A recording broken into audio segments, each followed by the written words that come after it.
Financial imbalance ಏನಿದೆಯೋ ಭಾರತದಲ್ಲಿ ಸಿಕ್ಕಾಪಟ್ಟೆ ಇದೆ ಇವತ್ತಿನ ಮಟ್ಟಿಗೆ ಅಂತ ಹೇಳ್ಬೋದು. ಇನ್ಫ್ಯಾಕ್ಟ್ ರೀಸೆಂಟ್ ಡೇಟಾ ಪ್ರಕಾರ 1 or 2% ಜನಗಳು ಮೋಸ್ಟ್ ಆಫ್ ದ ವೆಲ್ತ್ ಅನ್ನ ಭಾರತದಲ್ಲಿ ತಮ್ಮ ಹತ್ರ ಇಟ್ಕೊಂಡು ಕೂತಿದ್ದಾರೆ. ತಪ್ಪು ಇಂಬ್ಯಾಲೆನ್ಸ್ ದಲ್ಲ ಅಥವಾ ಹೊರಗಡೆಗೆ ಆಗ್ತಾ ಇರತಕ್ಕಂಥ ವಿಚಾರವಾಗಿ ಅಲ್ಲ. ಇಂಡಿಪೆಂಡೆಂಟ್ ಆಗಿ ನೋಡ್ತೀವಿ ಅಂತಂದ್ರೆ, ಒಬ್ಬ ವೈಯಕ್ತಿಕ ವಿಚಾರವಾಗಿ ನೋಡ್ತೀವಿ ಅಂತಂದ್ರೆ, ಪ್ರತಿಯೊಬ್ಬ ವ್ಯಕ್ತಿ ಅವನ ಫೈನಾನ್ಸ್ ಅನ್ನ ಅಥವಾ ಅವರ ಫೈನಾನ್ಸಿನ ಕಂಪ್ಲೀಟ್ ಜವಾಬ್ದಾರಿನ ತಗೊಳ್ತಕ್ಕಂಥದ್ದು ಅಬ್ಸಲ್ಯೂಟ್ಲಿ ಇಂಪಾರ್ಟೆಂಟ್ ಆಗಿರುತ್ತೆ.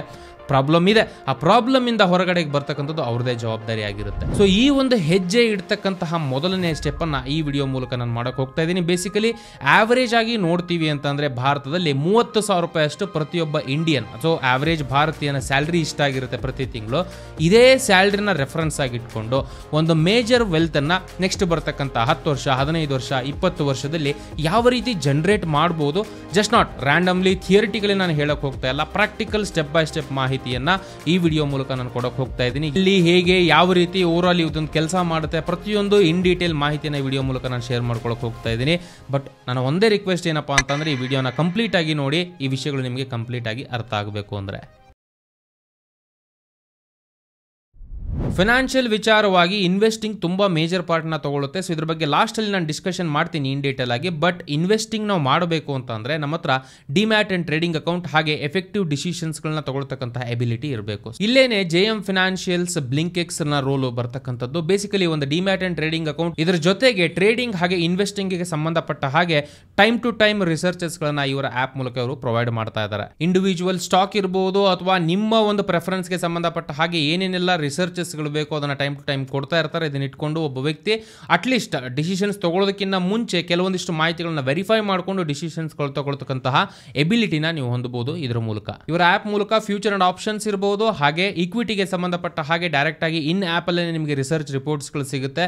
ಇದನ್ನ ಏನಪ್ಪಾ ಅಂತಂದ್ರೆ, ಹಳೇದಾಗಿ ಅವ್ರು ರೆಕಮೆಂಡ್ ಮಾಡಿರ್ತಕ್ಕಂತಹ ಒಂದು ರೆಕಮೆಂಡೇಶನ್ಸ್ ಗಳ ಡೀಟೇಲ್ಸ್ ಗಳನ್ನು ಕೂಡ ನೀವು ಟ್ರ್ಯಾಕ್ ಮಾಡಬಹುದು. ಇದರಲ್ಲಿ ಯಾವ ಡೇಟ್ಗೆ ಕಾಲ್ ಜನರೇಟ್ ಆಗಿತ್ತು, ಯಾವ ಟಾರ್ಗೆಟ್ ಎಷ್ಟಿತ್ತು, ಅದ್ರಲ್ಲಿ ಯಾವಾಗ ಟ್ರಿಗರ್ ಆಯಿತು, ಏನೆಲ್ಲ ಅದರಿಂದ ಒಂದು ಔಟ್ಕಮ್ ಬಂತು, ಎಷ್ಟು ಲಾಸ್ ಆಯಿತು, ಎಷ್ಟು ಲಾಭ ಆಯಿತು, ಈ ಪ್ರತಿಯೊಂದು ಮಾಹಿತಿನ ನೀವು ಟ್ರ್ಯಾಕ್ ಮಾಡಬಹುದು ಇದೇ ಆಪ್ ಅಲ್ಲಿ. ನಿಮ್ಗೆ ಯಾವುದೋ ಒಂದು ಪರ್ಟಿಕ್ಯುಲರ್ ಸ್ಟಾಕ್ ಅಲ್ಲಿ ಇನ್ವೆಸ್ಟ್ ಮಾಡಬೇಕು ಅಂತಿದೆ, ಆ ಸ್ಟಾಕ್ ಅನ್ನ ಡೈರೆಕ್ಟ್ ಆಗಿ ನೀವು ಇನ್ವೆಸ್ಟ್ ಮಾಡಬಹುದು ಇವರ ಆಪ್ ಮೂಲಕ. ಹಾಗೆ ನಿಮ್ಗೆ ಏನು ಗೊತ್ತಿಲ್ಲಪ್ಪ ಅಂತಂದ್ರೆ ಸರ್ಟನ್ ರೆಕಮೆಂಡೇಶನ್ಸ್ ಗಳನ್ನ ಇವರ ಆಪ್ ಮೂಲಕ ಅವರೇ ಕೊಡ್ತಾರೆ, ಅದನ್ನ ಇಟ್ಕೊಂಡು ಕೂಡ ನೀವು ಡಿಸಿಷನ್ಸ್ ಗಳನ್ನ ತಗೊಳ್ಬಹುದು. ಇದ್ರ ಜೊತೆಗೆ ಟೆಕ್ನಿಕಲ್ ಹಾಗೆ ಫಂಡಮೆಂಟಲ್ ಮಾಹಿತಿಗಳಿರ್ತಕ್ಕಂತಹ ಸುಮಾರು ವಿಷಯಗಳನ್ನ ಆಸ್ ಅ ಫೀಚರ್ಸ್ ಆಗಿ ಈ ಆಪ್ ಮೂಲಕ ಇವರು ಪ್ರೊವೈಡ್ ಮಾಡ್ತಾ ಇದ್ದಾರೆ. ಇವತ್ತಿನ ಮಟ್ಟಿಗೆ 2 ಪ್ಲಾನ್ಸ್ ಗಳಿದೆ. 199 ರೂಪೀಸ್ಗೆ 2 ಮಂತ್ಸ್, 799 ರೂಪೀಸ್ಗೆ 10 ಮಂತ್ ನಷ್ಟು ನೀವು ಪ್ಯಾಕೇಜ್ ಅನ್ನ ತಗೊಳ್ಬಹುದು. ಅನ್ಲಿಮಿಟೆಡ್ ಟ್ರೇಡಿಂಗ್ ಅಕ್ರಾಸ್ ಸೆಗ್ಮೆಂಟ್ಸ್ ಅಲ್ಲಿ ನಿಮಗೆ ಸಿಗುತ್ತೆ. ಫ್ಯೂಚರ್ ಅಂಡ್ ಆಪ್ಷನ್ಸ್, ಈಕ್ವಿಟಿ, ಬೇರೆ ಬೇರೆ ಎಲ್ಲ ಸೆಗ್ಮೆಂಟ್ಸ್ ಗಳಲ್ಲೂ ಕೂಡ ಅನ್ಲಿಮಿಟೆಡ್ ಟ್ರೇಡಿಂಗ್ ಮಾಡತಕ್ಕಂತಹ ಒಂದು ಅವಕಾಶ ಈ ಆಪ್ ಮೂಲಕ ದೊರೆಯುತ್ತೆ. Call and trade, auto trade, square off, ಈ ರೀತಿಯಂತ ಹಿಡನ್ ಚಾರ್ಜಸ್ ಗಳು ಸುಮಾರು ಇರುತ್ತೆ. ಸೊ ಈ ರೀತಿಯಂತ ಯಾವುದೇ ಹಿಡನ್ ಚಾರ್ಜಸ್ ಗಳು ಇವತ್ತಿನ ಮಟ್ಟಿಗೆ ಇದರಲ್ಲಿ ಇರಲ್ಲ. ಫಂಡ್ ಟ್ರಾನ್ಸ್ಫರ್ ಚಾರ್ಜಸ್ ಇರಬಹುದು, ಹಾಗೆ ಬ್ರೋಕರೇಜ್ ವಿಚಾರವಾಗಿ ಆಲ್ಮೋಸ್ಟ್ ಅನ್ಲಿಮಿಟೆಡ್ ಎಕ್ಸೆಸ್ ನಿಮಗೆ ಎಲ್ಲ ಒಂದು ಸೆಗ್ಮೆಂಟ್ ಗೂ ಸಿಗ್ತಾ ಇದೆ. ಯಾವುದೇ ರೀತಿಯಂತ ಹಿಡನ್ ಚಾರ್ಜಸ್ ಗಳು ಕೂಡ ಇದರಲ್ಲಿ ಇಲ್ಲ.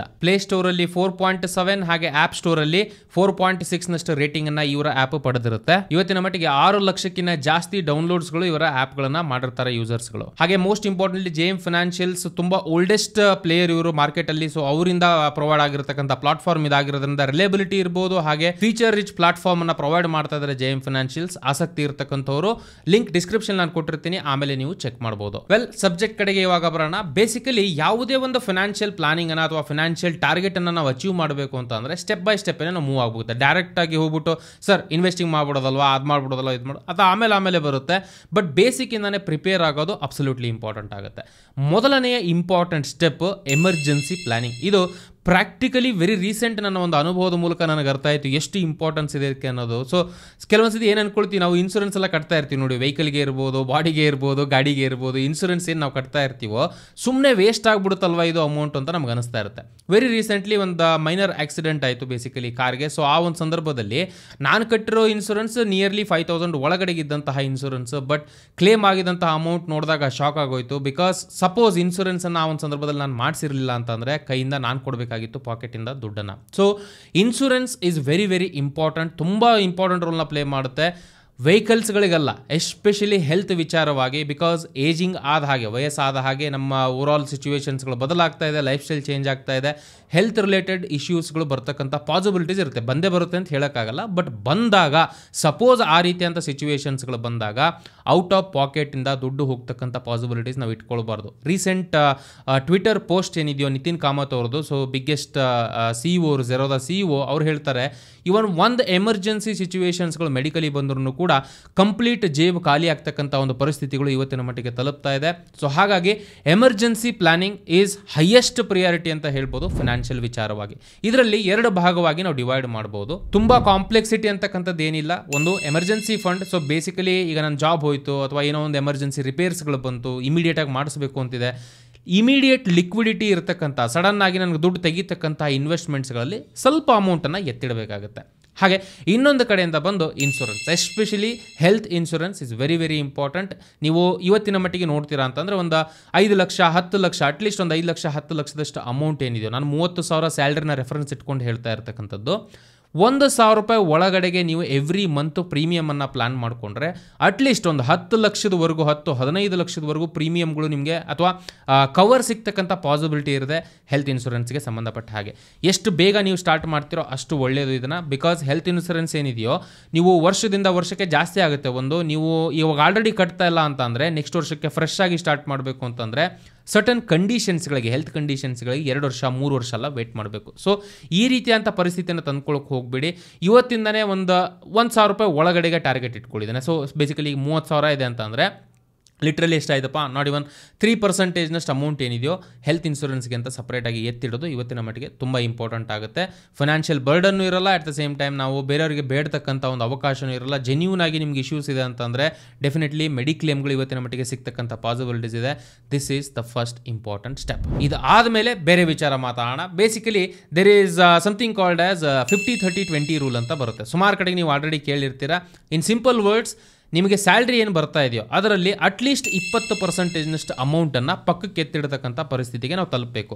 ಐದರ್ ನೀವು ಇರೋ ಖರ್ಚುಗಳನ್ನ ಕಡಿಮೆ ಮಾಡ್ಬೋದು ಇದರಲ್ಲಿ, ಅಥವಾ ಎಕ್ಸ್ಟ್ರಾ ಅಮೌಂಟನ್ನು ದುಡಿಲಿಕ್ಕೆ ಪ್ರಯತ್ನ ಪಡ್ಬೋದು. That is up to you. But moral ಏನು ಅಂತಂದರೆ, ಈಗ 30,000 ನಿಮಗೆ ಬರ್ತಾ ಇರ್ತಕ್ಕಂಥ ಸ್ಯಾಲ್ರಿ ಅಂತಂದರೆ ಅದರಲ್ಲಿ ಅಟ್ಲೀಸ್ಟ್ 6,000 ರೂಪಾಯಿ ಅಷ್ಟು ಅಮೌಂಟನ್ನು ಸಪ್ರೇಟಾಗಿ ತಿಂಗಳಿಗೆ ಎತ್ತಿಡತಕ್ಕಂತಹ ಒಂದು ಪರಿಸ್ಥಿತಿಗೆ ನೀವು ತಲುಪಬೇಕು. ನೀವು ಯಾವುದೇ ಒಂದು ಸಂಬಳ ತಗೊಳ್ತಾ ಇರೋದು ಅಟ್ಲೀಸ್ಟ್ 20% ಸೇವಬಲ್ ಸಿಚುವೇಷನಲ್ಲಿ ನಾವು ಇರಬೇಕು. So once this is done, ನಿಮ್ಮ ಹತ್ರ ಇವಾಗ 6,000 ರೂಪಾಯಿ ಇದೆ ಅಂತಂದರೆ ಅದರಲ್ಲಿ 1,000 ರೂಪಾಯಿ ನೀವು ಅಟ್ಲೀಸ್ಟ್ 1,000 ರೂಪಾಯಿದಷ್ಟು ಹೆಲ್ತ್ ಇನ್ಶೂರೆನ್ಸ್ಗೆ ಪ್ಲಾನ್ ಮಾಡ್ಕೊಂಡ್ರೆ, ಇನ್ನೊಂದು 1,000 ರೂಪಾಯಿ ಅಷ್ಟು ನೀವು ಅಮೌಂಟ್ ಏನಿದೆಯೋ ಅದನ್ನು ಆಸ್ ಅ ಎಮರ್ಜೆನ್ಸಿ ಪ್ಲಾನ್ ಆಗಿ, ಎಮರ್ಜೆನ್ಸಿ ಫಂಡ್ ಆಗಿ ಒಂದು ಕಡೆಗೆ ಈಗ FD ಇರ್ಬೋದು ಅಥವಾ ಸೇಫ್ ಲಿಕ್ವಿಡ್ ಫಂಡ್ಸ್ಗಳಿರ್ಬೋದು, ಲಿಕ್ವಿಡ್ ಮ್ಯೂಚುವಲ್ ಫಂಡ್ಸ್ಗಳು ಅಲ್ಲಿ ಇನ್ವೆಸ್ಟ್ ಮಾಡ್ತಾ ಹೋಗ್ತೀರಾ. ಸೊ ರಿಮೈನಿಂಗ್ ಅಮೌಂಟ್ ಎಷ್ಟು?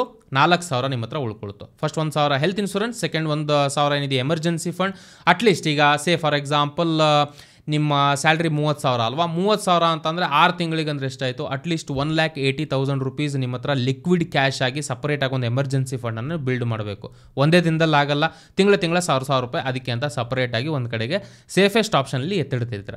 ಇದು 2 ಆಪ್ಷನ್ಸ್ಗಳು ಕ್ಲಿಯರ್ ಆಯಿತು, ಎಮರ್ಜೆನ್ಸಿ ಪಾಯಿಂಟ್ಸ್ಗಳು ಕ್ಲಿಯರ್ ಆಯಿತು ಅಂತಂದರೆ 4,000 ರೂಪಾಯಿ ಅಷ್ಟು ಅಮೌಂಟು ನಿಮ್ಮ ಹತ್ರ ಉಳಿಯುತ್ತೆ ಇವಾಗ ಆಸ್ ಅ ಇನ್ವೆಸ್ಟ್ಮೆಂಟ್ ಅಮೌಂಟ್. ಈ 4,000 ಅಮೌಂಟ್ ಏನಿದೆಯೋ ನೋಡೋಕ್ಕೆ ಚಿಕ್ಕದಾಗಿ ಕಾಣಬಹುದು, ಸ್ಟಾರ್ಟಿಂಗ್ ಲೆವೆಲಲ್ಲಿ ಚಿಕ್ಕದಾಗಿರುತ್ತೆ.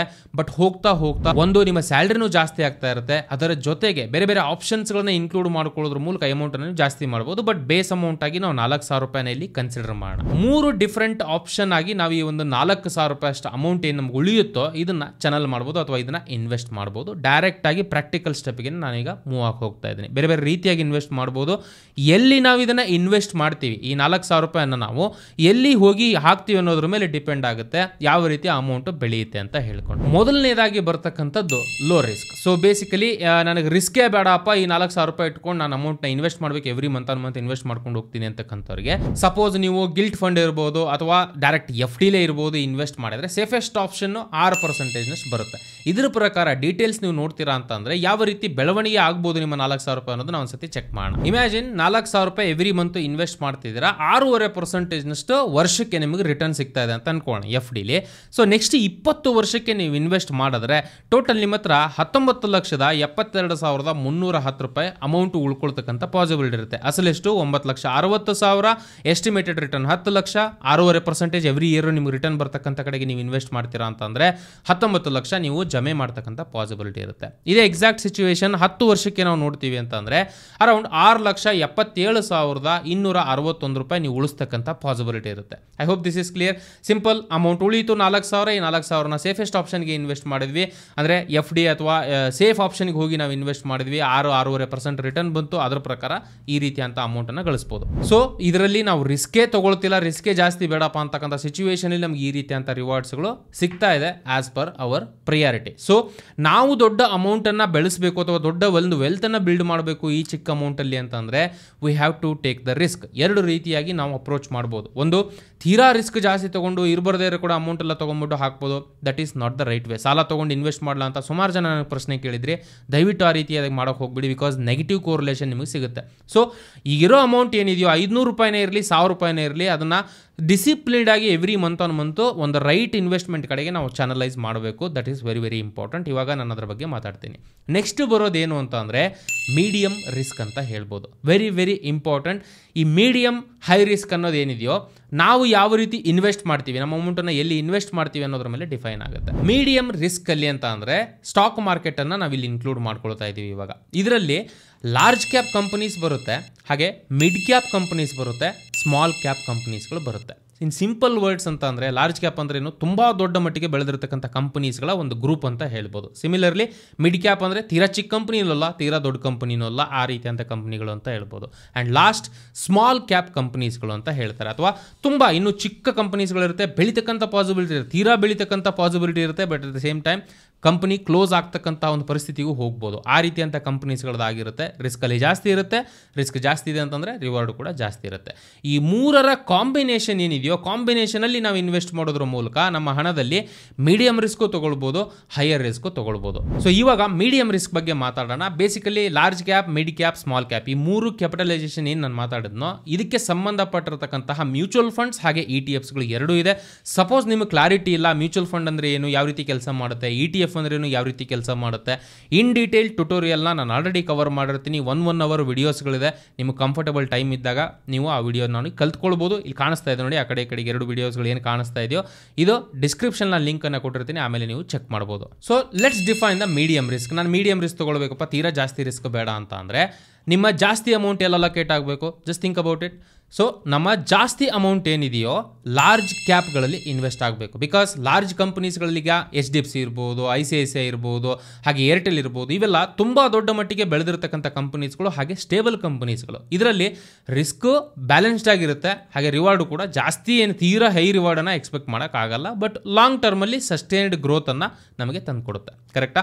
ಸೊ ಈ ಒಂದು ಹೈಯರ್ ಕ್ಯಾಪಿಟಲೈಸೇಷನ್ ಅಥವಾ ತುಂಬ ದೊಡ್ಡ ಮಟ್ಟಿಗೆ ಬೆಳೆದಿರ್ತಕ್ಕಂಥ ಕಂಪನೀಸ್ಗಳ ಒಂದು ಗ್ರೂಪಲ್ಲಿ ನಾವು 70 ಅಥವಾ 60% ಅಲೋಕೇಟ್ ಮಾಡ್ಬೋದು. ಇಲ್ಲಿ ಫಾರ್ ಎಕ್ಸಾಂಪಲ್ 4,000 ಅಂತ ನಾವೇನು ಹೇಳಿದ್ನೋ ಆಗಲೇ, 4,000ಕ್ಕೆ 60% ಅಂದರೆ ಎಷ್ಟಾಯಿತು? ಅರೌಂಡ್ 2,400 2,500 ಅಮೌಂಟ್ ಏನಿದೆಯೋ ಲಾರ್ಜ್ ಕ್ಯಾಪಿಗೆ ನೀವು ಇನ್ವೆಸ್ಟ್ ಮಾಡ್ತೀರಾ ಮೀಡಿಯಂ ರಿಸ್ಕನ್ನು ತಗೊಳ್ಬೇಕು ಅಂತಕ್ಕಂಥ ಸಂದರ್ಭದಲ್ಲಿ. 2,500 ಹೋದ ಮೇಲೆ ಇನ್ನು ಮಿಕ್ಕಿರೋ 1,500 ರೂಪೀಸ್ ಏನು ಉಳಿತು 4,000ದಲ್ಲಿ, ಅದರಲ್ಲಿ 1,000 ರೂಪಾಯಿ ಅಷ್ಟು ಅಮೌಂಟನ್ನು ನೀವು ಮಿಡ್ ಕ್ಯಾಪ್ ಕಂಪನೀಸ್ಗಳಲ್ಲಿ, ಮಿಡ್ ಕ್ಯಾಪ್ ಏನಾಗುತ್ತೆ ನಿಮಗೆ ಕಂಪೇರಿಂಗ್ ಟು ಲಾರ್ಜ್ ಕ್ಯಾಪ್ ಸ್ವಲ್ಪ ಎಕ್ಸ್ಟ್ರಾ ರಿಸ್ಕ್ ಇರುತ್ತೆ, ಬಟ್ ಅಷ್ಟೇ ಸಿಮಿಲರ್ಲಿ ರಿಟರ್ನ್ ನಮಗೆ ತಂದು ಕೊಡುತ್ತೆ. ಕರೆಕ್ಟಾ? ಸೊ ಅದರಲ್ಲಿ 1,000 ರೂಪಾಯಿ ನಾವು ಪುಷ್ ಮಾಡ್ತೀವಿ. ತೀರಾ ಜಾಸ್ತಿ ಹೈ ರಿಸ್ಕ್ ಇರತಕ್ಕಂಥ ಕೆಟಗರಿ ಏನಿದೆಯೋ ಆ ಕೆಟಗರಿ ಸ್ಮಾಲ್ ಕ್ಯಾಪ್ ಕಂಪನೀಸ್ಗಳಿಗೆ ಅಲ್ಲಿ ನೀವು 500 ರೂಪಾಯಿನ ಪುಷ್ ಮಾಡ್ಬೋದು. ಸೊ ಟೋಟಲ್ 4,000 ರೂಪೀಸ್ನಷ್ಟು ನೀವು ಅಮೌಂಟನ್ನು ಇನ್ವೆಸ್ಟ್ ಮಾಡಿದ್ರೆ ಓವರ್ ಆಲ್ ಇನ್ವೆಸ್ಟ್ಮೆಂಟಿನ ಪ್ರಕಾರ average return around let's say ಒಂದು 14-15% ಅಥವಾ 14% ಅನ್ಕೊಳ್ಳೋಣ, 14% ಆವ್ರೇಜ್ ಆಗಿ ಆನ್ಯುವಲ್ ರಿಟರ್ನ್ ನಿಮಗೆ ಬರುತ್ತೆ ಅಂತಂದ್ರೆ ಯಾವ ರೀತಿಯಂತ ಬದಲಾವಣೆಗಳು ನಿಮ್ಮ 4,000 ರೂಪಾಯಿ ಆಗ್ಬೋದು ಅನ್ನೋದನ್ನ ಒಂದ್ಸತಿ ಕ್ವಿಕ್ ಆಗಿ ಅರ್ಥ ಮಾಡ್ಕೊಳ್ಳೋಣ. 4,000 ರೂಪಾಯಿ ಎವ್ರಿ ಇಯರ್ 14% ಎಕ್ಸ್ಪೆಕ್ಟೇಷನ್ಸ್ಗಳನ್ನು ಇಟ್ಕೊಂಡು ನಾವು ಮೂವ್ ಆಗ್ತಾ ಇದೀವಿ. ನೆಕ್ಸ್ಟ್ 10 ವರ್ಷಕ್ಕೆ ಅರೌಂಡ್ 10,48,366 ರೂಪಾಯಿ ಅಷ್ಟು ಅಮೌಂಟನ್ನು ಜಮೆ ಮಾಡ್ತಕ್ಕಂಥ ಪಾಸಿಬಿಲಿಟಿ ಇರುತ್ತೆ. ಸಿಮಿಲರ್ಲಿ ಲೆಟ್ಸ್ ಎ 20 ವರ್ಷಕ್ಕೆ ನೀವು ನೋಡ್ತೀರಾ ಅಂತಂದರೆ ಇದೇನೆ 52,65,385 ರೂಪಾಯಿಗೆ ಇದು ರೀಚ್ ಆಗ್ತಕ್ಕಂಥ ಪಾಸಿಬಿಲಿಟಿ ಇರುತ್ತೆ. ಆ್ಯಂಡ್ ಇನ್ನು ಕೊನೆಯದಾಗಿ ಹೈ ರಿಸ್ಕ್ ಇಲ್ಲಪ್ಪ, ನಾನು ರಿಸ್ಕ್ ತೊಗೊಳಕ್ಕೆ ರೆಡಿ ಇದ್ದೀನಿ, ನನಗೇನು ಪ್ರಾಬ್ಲಮ್ ಇಲ್ಲ, ನನಗೆ ಜಾಸ್ತಿ ಒಂದು ಅಮೌಂಟ್ ಬೇಕು ಅಂತಕ್ಕಂಥ ಒಂದು ಮೈಂಡ್ ಸೆಟ್ ನಿಮಗಿದೆ, ಜಾಸ್ತಿ ವೇಟ್ ಮಾಡೋಕ್ಕೆ ನಾನು ರೆಡಿ ಇದ್ದೀನಿ ಅಂತಂದರೆ high risk is the preferred investment. High ರಿಸ್ಕನ್ನು ನೀವು ತೊಗೊಳ್ಳೇಬೇಕು. ಈಗ ಒಂದು 15 ವರ್ಷ ವೇಟ್ ಮಾಡೋಕ್ಕೆ ರೆಡಿ ಇದ್ದೀರಾ, 10 ವರ್ಷ ವೇಟ್ ಮಾಡೋಕ್ಕೆ ರೆಡಿ ಇದ್ದೀರಾ ಅಂತಂದರೆ ಕಡಿಮೆ ರಿಸ್ಕ್ ತೊಗೊಂಡು ಏನೂ ಉಪಯೋಗ ಆಗಲ್ಲ, ಹೈ ರಿಸ್ಕ್ ನೀವು ತಗೊಳ್ಳೇಬೇಕು. ಸೊ ಆ ರೀತಿಯಾದಂತಹ ಒಂದು ಸಂದರ್ಭದಲ್ಲಿ ನಾವು ಈ ಒಂದು ಬ್ಯಾಲೆನ್ಸ್ ಏನಿದೆಯೋ small cap, mid cap, large cap ಅಲ್ಲಿ ಇರ್ತಕ್ಕಂಥ ಬ್ಯಾಲೆನ್ಸ್ ಅನ್ನ ಮತ್ತೆ ಅಡ್ಜಸ್ಟ್ ಮಾಡ್ಕೊಳ್ಬಹುದು. ಯಾವ ರೀತಿ ಮಾಡ್ಬೋದು? Very simple. 50% ಅಮೌಂಟ್ ಅನ್ನ ಮಿಡ್ ಕ್ಯಾಪ್ಗಳಲ್ಲಿ ಅಥವಾ ಮಿಡ್ ಕ್ಯಾಪ್ಗೆ ಸಂಬಂಧಪಟ್ಟಿರ್ತಕ್ಕಂಥ ಮ್ಯೂಚುವಲ್ ಫಂಡ್ಸ್ ಅಥವಾ ETF ಅಲ್ಲಿ ನೀವು ಪುಷ್ ಮಾಡ್ಬೋದು. ಅಂದ್ರೆ 2,000 ರೂಪಾಯಿ ಅಷ್ಟು ಅಮೌಂಟ್ ಇಲ್ಲಿ ಹೋಯ್ತಾ, ಇನ್ನು ಮಿಕ್ಕಿರ್ತಕ್ಕಂಥ 2,000 ರೂಪಾಯಿದಲ್ಲಿ 1,000 ರೂಪಾಯಿ ಅಷ್ಟು ಅಮೌಂಟ್ ಅನ್ನ ನೀವು ಸ್ಮಾಲ್ ಕ್ಯಾಪ್ಗೆ ಇನ್ವೆಸ್ಟ್ ಮಾಡ್ಬೋದು. ಇನ್ನ ಮಿಕ್ಕಿರೋ 1,000 ರೂಪಾಯಿ ಅಷ್ಟು ಅಮೌಂಟ್ ಅನ್ನ ಲಾರ್ಜ್ ಕ್ಯಾಪ್ ಕ್ಯಾಪಲ್ಲಿ ಇನ್ವೆಸ್ಟ್ ಮಾಡ್ಬೋದು. ಅಥವಾ ಇನ್ನೂ ಸ್ವಲ್ಪ ಎಕ್ಸ್ಟ್ರಾ ರಿಸ್ಕ್ ಬೇಕಪ್ಪ ಅಂತಂದರೆ ಅರೌಂಡ್ 1500 ರೂಪೀಸ್ನಷ್ಟು ಅಮೌಂಟ್ ಏನಿದೆಯೋ ಅದನ್ನು ಸ್ಮಾಲ್ ಕ್ಯಾಪ್ಗೆ ಇನ್ವೆಸ್ಟ್ ಮಾಡ್ಬೋದು. ಇನ್ನು ಮಿಕ್ಕಿರ್ತಕ್ಕಂಥ 500 ರೂಪಾಯಿನ ನೀವು ಲಾರ್ಜ್ ಕ್ಯಾಪಲ್ಲಿ ಇನ್ವೆಸ್ಟ್ ಮಾಡ್ಬೋದು. ಈ ರೀತಿಯಾದಂಥ ಬ್ಯಾಲೆನ್ಸಲ್ಲಿ ಏನಾಯಿತು, ಆಟೋಮೆಟಿಕಲಿ ನಿಮ್ಮ ರಿಸ್ಕ್ ಸ್ಲೈಟ್ಲಿ ಜಾಸ್ತಿ ಆಯಿತು ಆವಾಗ ಕಂಡೀಷನ್ಗೆ ನೋಡಿದರೆ, ರಿವಾರ್ಡ್ ಕೂಡ ಅದೇ ರೀತಿ ಇರುತ್ತೆ. ಸ್ಮಾಲ್ ಕ್ಯಾಪ್ ಹಾಗೆ ಮಿಡ್ ಕ್ಯಾಪ್ಗಳು more than 15-16, in fact small cap 250 index 18% average annual return ಕೊಟ್ಕೊಂಡು ಬಂದಿದೆ. ಸೊ ಅಷ್ಟು ಹೈ ರಿಸ್ಕ್ ಇರತಕ್ಕಂಥ ಕಡೆಗೆ ನೀವು ಇನ್ವೆಸ್ಟ್ ಮಾಡ್ತೀರಾ ಲಾಂಗ್ ಟರ್ಮ್ಗೆ ಅಂತ ಅಂದರೆ ಆಬ್ವಿಯಸ್ಲಿ ಅದೇ ರಿಟರ್ನ್ ನಾವು ಎಕ್ಸ್ಪೆಕ್ಟೇಷನ್ಸ್ನ ಇಟ್ಕೊಂಡು ಹೋಗೋಣ. 18% ಬೇಡ, ಲೆಟ್ಸ್ ಅಸ್ಯೂಮ್ ಮುಂದೆ 16%ಗೆ ನೀವು ಪುಷ್ ಮಾಡ್ಬೋದು ಅಂತ ಅಂದರೆ 4000 ರೂಪಾಯಿ 16%ನಷ್ಟು 10 ವರ್ಷಕ್ಕೆ ನೀವು ವೇಟ್ ಮಾಡ್ತೀರಾ ಅಂತ ಅನ್ನೋ ಸಿಚುವೇಶನ್ ನೋಡ್ತೀರಾ ಅಂದರೆ 11,14,629 ರೂಪಾಯಿ ಎವ್ರಿ ಮಂತ್ ಅನ್ನೋ ಮಂತ್ 4,000 ಇನ್ವೆಸ್ಟ್ ಮಾಡಿರೋ ಕಂಡೀಷನ್ ನಾನು ಹೇಳ್ತಾ ಇರೋದು. ಇದೇ ಸೇಮ್ ಎಕ್ಸಾಂಪಲ್ 15% ಎಕ್ಸ್ಪೆಕ್ಟೇಷನ್ಸ್ ಇದೆ ನಮಗೆ. ನೆಕ್ಸ್ಟ್ 20 ವರ್ಷಕ್ಕೆ ನೋಡ್ತೀರಾ ಅಂತಂದರೆ 60,63,820 ರೂಪಾಯಿ ಅಷ್ಟು ಅಮೌಂಟನ್ನು ನೀವು ಜಮೆ ಮಾಡ್ತಕ್ಕಂತಹ ಪಾಸಿಬಿಲಿಟಿ ಇರುತ್ತೆ. ಬದಲಾಗಿದ್ದೇನೋ ಅಮೌಂಟ್ ಸೇಮೇ, ನಿಮ್ಮ ಪೇಷನ್ಸ್ ವೇಟ್ ಮಾಡ್ತಕ್ಕಂತಹ ಸಮಯ ಅಟ್ ದ ಸೇಮ್ ಟೈಮ್ ನೀವು ಇನ್ವೆಸ್ಟ್ ಮಾಡ್ತಕ್ಕಂಥ ರೀತಿ ಬದಲಾಯಿತು, ರಿವಾರ್ಡ್ ಕೂಡ ಬದಲಾಗುತ್ತೆ. ಸೊ ಈ ರೀತಿಯಾಗಿ ನಿಮ್ಮ ವೇ ಆಫ್ ಅಪ್ರೋಚ್ ಏನಿದೆಯೋ ಇದನ್ನ ಬ್ಯಾಲೆನ್ಸ್ ಮಾಡೋದ್ರ ಮೂಲಕ ಮಲ್ಟಿಪಲ್ ವೇಸ್ಗಳಲ್ಲಿ ನೀವು ಇನ್ವೆಸ್ಟ್ ಮಾಡ್ಬೋದು. ಅಲ್ಟಿಮೇಟ್ಲಿ ಬಾಯ್ಲ್ ಡೌನ್ ಎಲ್ಲನೂ ಹೋಗೋದು ಎಲ್ಲಿಗೆ, ನಿಮ್ಮ ಕಂಫರ್ಟಬಿಲಿಟಿಗೆ. ನೀವು ಹೈ ರಿಸ್ಕಿಗೆ ಕಂಫರ್ಟ್ ಇದ್ದೀರಾ, ವೇಟ್ ಮಾಡೋಕೆ ರೆಡಿ ಇದ್ದೀರಾ, ನಿಮ್ಮ ಪ್ರೆಸೆಂಟ್ ಸಿಚುವೇಶನ್ಸ್ಗಳೇನು. 4,000 ನಾನು ಎಕ್ಸಾಂಪಲ್ಗೆ ತೊಗೊಂಡಿರೋದು, ಇಷ್ಟೇ ಮಾಡಬೇಕಂತೇನಿಲ್ಲ. ನಿಮಗೆ ಜಾಸ್ತಿ ಸೇವ್ ಮಾಡೋ ಕೆಪಬಿಲಿಟಿ ಇದೆ, definitely you can do that. So it completely ಈಗೇನಪ್ಪ ಅಂದರೆ ಒಬ್ಬ ಇಂಡಿವಿಜುವಲ್ ವ್ಯಕ್ತಿಯ ಪ್ರೆಸೆಂಟ್ ಪರಿಸ್ಥಿತಿಗೆ ಇದು ಚೇಂಜ್ ಆಗ್ತಾ ಹೋಗುತ್ತೆ. ನಿಮ್ಮ ಕಂಫರ್ಟಬಿಲಿಟಿ ಬೇಸಿಸಲ್ಲಿ ನೀವೇ ಪ್ಲಾನ್ ಮಾಡಿಕೊಂಡು ಡಿಸೈಡ್ ಮಾಡ್ಕೊಳ್ಬೇಕು ಈ ರೀತಿಯಂಥ ವಿಚಾರಗಳನ್ನು. If this is clear to you, ಇವಾಗ ನೆಕ್ಸ್ಟ್ ಬರ್ತಕ್ಕಂಥ ಪಾಯಿಂಟ್, ಬಿಕಾಸ್ 60 ಲಕ್ಷ ಅವತ್ತಿನ ಮಟ್ಟಿಗೆ 20 ವರ್ಷ ಅಂತಂದರೆ ನಿಮಗೆ ನಿಯರ್ಲಿ ಒಂದು 10-15 ಲಕ್ಷ 20 ಲಕ್ಷಕ್ಕೆ ವ್ಯಾಲ್ಯೂ ಇರುತ್ತೆ. ಬಿಕಾಸ್ ಇನ್ಫ್ಲೇಷನ್ ವರ್ಷದಿಂದ ವರ್ಷಕ್ಕೆ ವಸ್ತುಗಳ ಬೆಲೆಗಳು ಜಾಸ್ತಿ ಆಗ್ತಾ ಹೋಗ್ತಾ ಇರುತ್ತೆ. ಇದನ್ನು ನಾವು ಮೀರಬೇಕು ಅಂತಂದರೆ ಎಕ್ಸ್ಟ್ರಾ ರಿಟರ್ನ್ ಜನರೇಟ್ ಮಾಡಲೇಬೇಕು. ಇವಾಗ ಇನ್ನೊಂದು ವೇ ಆಫ್ ಮೆಥಡನ್ನು ನಾನು ಎಕ್ಸ್ಪ್ಲೇನ್ ಮಾಡೋಕ್ಕೆ ಹೋಗ್ತಾ ಇದ್ದೀನಿ. ಸೇಮ್ ಅಪ್ರೋಚೆ, ಸೇಮ್ 4,000 ರೂಪಾಯಿಂದ ನೀವು ಸ್ಟಾರ್ಟ್ ಮಾಡ್ತೀರಾ, ಬಟ್ ವೇ ಆಫ್ ಅಪ್ರೋಚಿಂಗ್ ನಾನು ಆಲ್ರೆಡಿ ಹೇಳಿದ್ನಲ್ವ, ಇನಿಷಿಯಲ್ ಇದ್ದು ಬರೀ ಎವ್ರಿ ಮಂತ್ 4,000 ಇನ್ವೆಸ್ಟ್ ಮಾಡ್ಕೊಂಡು ಹೋಗ್ತಾ ಇದ್ವಿ. ಬಟ್ ಇಲ್ಲಿ ಸ್ಟೆಪ್ ಅಪ್ SIP ಅಂತ ಕರೀತಾರೆ. So every year on year at least ಒಂದು 5% ಆದರೂ ನಾವು ಬೆಳಿಬೇಕಲ್ವ sir, that is very much reasonable. So ನಾವು ಜಾಬಲ್ಲಿ ಇದ್ರೂ ಕೊಡ್ತಾರೆ, ನಾವು ಹೊರಗಡೆ ಎಲ್ಲೋ ಒಂದು ಬಿಸ್ನೆಸ್ಸಲ್ಲಿ ಇದ್ದೀವಿ ಅಂತಂದ್ರೂ ಕೂಡ ಇನ್ಫ್ಲೇಷನ್ಗೆ ತಕ್ಕ ಹಾಗೆ ನಮ್ಮ ಸ್ಯಾಲ್ರಿಲೂ ಕೂಡ ಇನ್ಕ್ರಿಮೆಂಟ್ ಆಗಲೇಬೇಕು. ಆಗಿಲ್ಲ ಅಂತಂದರೆ ಸಮಥಿಂಗ್ ಈಸ್ ರಾಂಗ್. ಸೊ ನೀವು ಅದ್ರ ಬಗ್ಗೆ ವಿಚಾರ ಮಾಡಬೇಕಾಗತ್ತೆ. ಒಂಚೂರು ಅಮೌಂಟ್ ಏನು ಇನ್ಕ್ರೀಸ್ ಆಗುತ್ತೋ ಅದನ್ನು ನಮ್ಮ ಅಮೌಂಟ್ ಇನ್ವೆಸ್ಟ್ ಮಾಡ್ತಕ್ಕಂಥ ಅಮೌಂಟಲ್ಲಿ ಜಾಸ್ತಿ ಮಾಡಬೇಕು. ಫಾರ್ ಎಕ್ಸಾಂಪಲ್ 4,000 ನಾವು ಸ್ಟಾರ್ಟ್ ಮಾಡಿದ್ವಿ, ಕರೆಕ್ಟಾ?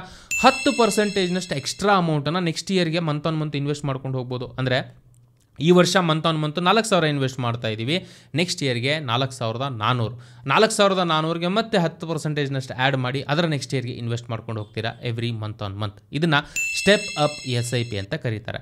ಈ ರೀತಿಯಾಗಿ ಮಾಡ್ಕೊಂಡು ಹೋದರೆ ಯಾವ ರೀತಿ ಬದಲಾವಣೆಗಳಾಗ್ಬೋದು ಒಂದ್ಸತಿ ಕ್ವಿಕ್ ಆಗಿ ಅರ್ಥ ಮಾಡ್ಕೊಳ್ಳೋಣ. ಸೇಮ್ 4,000 ರೂಪಾಯಿ ಮೈಲ್ಡ್ ರಿಸ್ಕ್ ಹೈ ರಿಸ್ಕ್ ಎರಡಕ್ಕೂ ಅರ್ಥ ಮಾಡ್ಕೊಳ್ಳೋಣ. ಇದನ್ನು 4,000 ಆ್ಯನುವಲ್ ಸ್ಟೆಪ್ ಅಪ್ ಅಥವಾ ಆ್ಯನುವಲಿ ನೀವು 10% ಎಕ್ಸ್ಟ್ರಾ ಅಮೌಂಟನ್ನು ಇನ್ಕ್ರೀಸ್ ಮಾಡ್ಕೊಂಡು ಹೋಗ್ತೀರಾ ನಮ್ಮ SIPಲಿ ಅಥವಾ ಮಂತ್ ಆನ್ ಮಂತ್ ಇನ್ವೆಸ್ಟ್ಮೆಂಟ್ಸ್ಗಳಲ್ಲಿ ಅಂತ ಅನ್ಕೊಳ್ಳೋಣ. Expected rate of return assume 14%ನಷ್ಟೇ ನೀವು ಟಾರ್ಗೆಟ್ ಮಾಡ್ತಿದ್ದೀರಾ. ನೆಕ್ಸ್ಟ್ 10 ವರ್ಷಕ್ಕೆ ಈ ರೀತಿಯಾಗಿ ನೀವು ಇನ್ವೆಸ್ಟ್ ಮಾಡ್ಕೊಂಡು ಹೋದರೆ 14,99,000 ಆಲ್ಮೋಸ್ಟ್ 15 ಲಕ್ಷದಷ್ಟು ಅಮೌಂಟನ್ನು ನೀವು ಜಮೆ ಮಾಡ್ಬೋದು.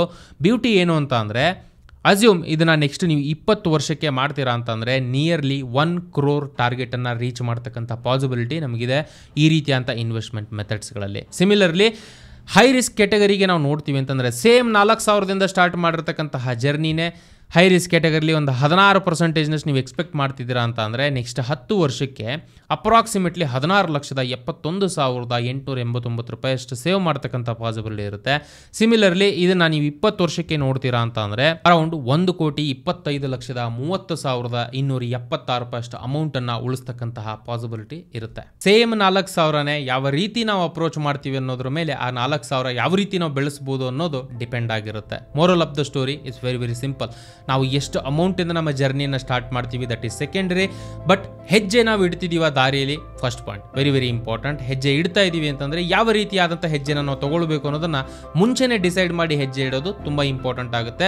ಆ್ಯಂಡ್ ಪ್ರತಿಯೊಬ್ಬ ವ್ಯಕ್ತಿಗೆ ಇದು ವೇರಿಯೇಷನ್ಸ್ ಆಗುತ್ತೆ. ಅದನ್ನು ಅರ್ಥ ಮಾಡಿಕೊಂಡು ಪ್ರತಿಯೊಬ್ಬ ವ್ಯಕ್ತಿ ಅವ್ರದೇ ಆದಂಥ ದಾರಿಯಲ್ಲಿ ನಡಿಬೇಕಾಗುತ್ತೆ. ಹಣವನ್ನು ಗಳಿಸ್ತಕ್ಕಂಥದ್ದು ಇವತ್ತಿನ ಮಟ್ಟಿಗೆ ಸಿಂಪಲ್ ಇದೆ, ಈಸಿ ಅಂತ ನಾನು ಹೇಳ್ತಿಲ್ಲ. ಸಿಂಪಲ್ ಸರಳವಾದಂತಹ ದಾರಿ, ಸರಳವಾದಂತಹ ದಾರಿಯಲ್ಲಿ 2 ಅಡೆತಡೆಗಳಿದೆ. ನಮಗೆ ಇಮಿಡಿಯೇಟ್ ಆಗಿ ಹಣ ಬೇಕು ಅಂತ ನಾವು ಏನೇನೋ ಡಿಸಿಷನ್ಸ್ಗಳನ್ನ ತಗೊಂಡ್ರೆ ಡೆಫಿನೆಟ್ಲಿ ಇರೋ ಹಣನೂ ಕಳ್ಕೊಂಡು ಕೂತ್ಕೊಳ್ಬೇಕಾಗುತ್ತೆ. ರೀಸೆಂಟಾಗಿ ಸುಮಾರು ಆದಂಥ ವಿಚಾರಗಳನ್ನು ನಾವು ನೋಡ್ತಾ ಇದ್ದೀವಿ. ಬಟ್ ಹಣವನ್ನು ನೀವು ವೆಲ್ತನ್ನು ಬಿಲ್ಡ್ ಮಾಡಬೇಕು ಅಂತಂದರೆ ಒಂದು ಐದರ್ ನೀವು ಟೈಮ್ ಕೊಡಬೇಕು, ಇಲ್ಲ ಅಂದರೆ ನಿಮ್ಮ ಟೈಮನ್ನು ಲಿವರೇಜ್ ಮಾಡಬೇಕು. ಫಾರ್ ಎಕ್ಸಾಂಪಲ್ ಲೆಟ್ಸೇ ಇವಾಗ ನೀವು ಒಂದು ಬಿಸ್ನೆಸ್ ಮಾಡ್ತಿದ್ದೀರಾ, ನೀವು ಒಬ್ಬರೇ ಕೆಲಸ ಮಾಡ್ಕೊಂಡು ಕೂತ್ಕೊಂಡ್ರೆ ಆಗಲ್ಲ. ನೀವು ಒಂದು ಇಬ್ಬರನ್ನ ಹೈರ್ ಮಾಡಿಕೊಂಡು ಅವರ ಒಂದು ಟೈಮನ್ನು ಯುಟಿಲೈಸ್ ಮಾಡ್ಕೊಳ್ಳೋದ್ರ ಮೂಲಕ ಮಲ್ಟಿಫೋಲ್ಡಲ್ಲಿ ಬೆಳಿಬೋದು. ಆ ರೀತಿಯಾಗೂ ಮಾಡ್ಬೋದು. ಇಲ್ಲ ಅಂತಂದರೆ ನೀವು ಟೈಮನ್ನು ಕೊಡಲೇಬೇಕು. ಹಣ ಬೆಳೀತಕ್ಕಂಥದ್ದು ಟೈಮಿನ ಮೂಲಕ. It's a matter of time. ನೀವು ವೇಟ್ ಮಾಡಿದ್ರೆ ಹಣ ಬೆಳೀತಕ್ಕಂಥ ಪಾಸಿಬಿಲಿಟಿ ಡೆಫಿನೆಟ್ಲಿ ಇದೆ ಅನ್ನೋದನ್ನು ಈ ಒಂದು ಎಂಟೈರ್ ವಿಡಿಯೋ ಮೂಲಕ ಇದು ಸಮರಿಯಾಗಿ ನಾವು ಕಲಿಬಹುದು. ನಿಮ್ಮ ಅಪ್ರೋಚ್ ಏನು, ಯಾವ ರೀತಿಯಾದಂತಹ ವೇದಲ್ಲಿ ನೀವು ಇನ್ವೆಸ್ಟ್ ಮಾಡಬೇಕು ಅನ್ಕೊಳ್ತಿದ್ರೆ ಕಮೆಂಟ್ ಮೂಲಕ ತಿಳಿಸಿ. ಹಾಗೆ ಏನಾದರೂ ಕ್ವಶನ್ಸ್ಗಳು ಸಲಹೆಗಳಿದ್ರೆ ಕಮೆಂಟ್ ಮೂಲಕ ತಿಳಿಸಿ.